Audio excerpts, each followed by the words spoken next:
I just read a book on, it's called Black Sheep, and it's about Mhm. like the heirs of aristocracy who gambled away their fortunes and everything. And there were actually, I was surprised reading it, how many of them had public separations and even divorces Mhm. from their spouses. So, Yeah, I think a lot of people suffer from the misconception that it didn't happen, but like throughout time, people have always, made mistakes, rash decisions about who they married, and then been like, "Whoops, I want to get out of this."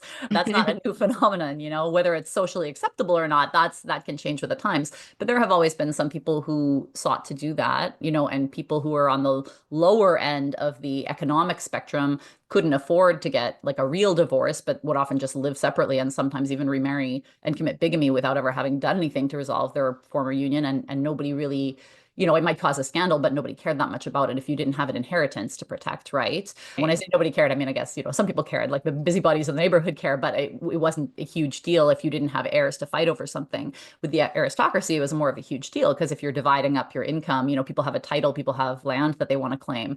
So it was a lot harder to get a divorce. And the main social evil of divorce was, kind of sort of focused on inheritance and what would this mean for like the family line. But people did do it sometimes. It just took a private act of parliament at that time period. So it was difficult. But like in researching this, I would go through old newspapers and find examples because, they would publish like summaries of court cases and things like that. And you could see that, there were quite a few examples. It provoked a big scandal. People didn't like it, but it did happen.